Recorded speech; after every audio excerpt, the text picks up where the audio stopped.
I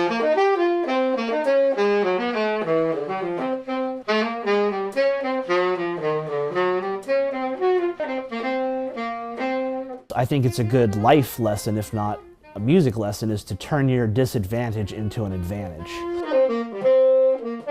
All music students at one point or another are going to have a difficult time.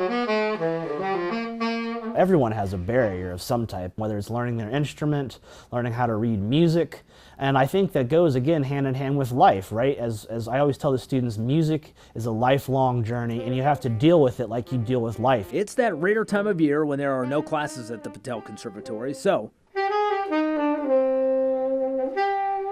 Matt Weihmuller is playing alone.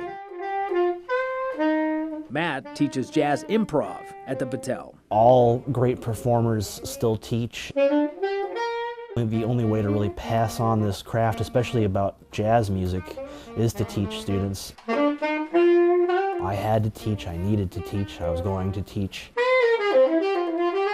To quote unquote, to be cliché, you know, to make a difference. Especially for jazz improvisation, you have to have this communication, this interaction. I mean, at the end of the day, jazz improvisation is all about having a musical conversation. One of the ways Weihmuller teaches the communication between jazz musicians is to take away one of the 5 senses. That forces performers to lean more heavily on the others. Something I do is I'll turn the lights out, and I make everybody play in the dark. But it forces the students to now use their other senses, right? Now they have to listen. Now they can't look at their instrument. Now they have to feel their instrument with their fingers in their hands, right? And now we gotta listen to the music. We can't read it. I always tell them that the physical page sometimes will get in their way of learning a piece. And I find sometimes when I turn the lights out and we start, you know, working and rehearsing and practicing and going through the lesson plan, that they actually learn the material better in the dark.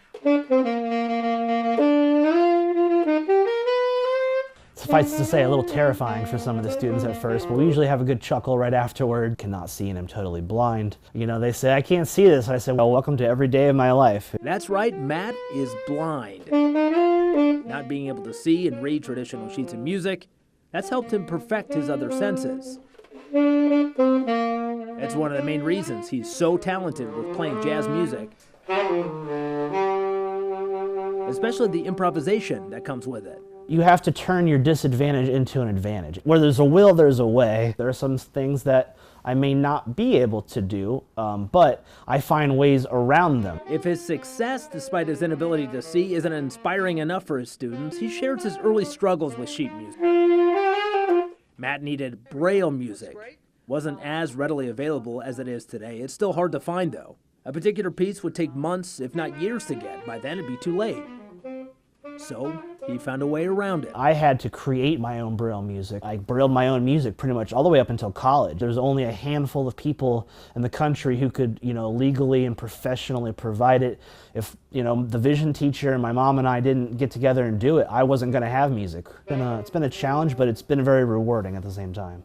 And that is the hope of Matt Weihmuller. For his students to come in thinking they're going to learn about musical progression and leave knowing perseverance. Understand double time, walk away with determination. To pick up chords and leave with confidence. It's everything for me. As an educator, for someone to tell you you changed their life, you know, it's all inspiring, and I hope maybe I can inspire others to deal with their situations, their disabilities, their barriers, their challenges in the same way that I have. I do hope, just as every other instructor, you know, when they leave my class, yeah, I hope they're better musicians, but again, I hope they're better people.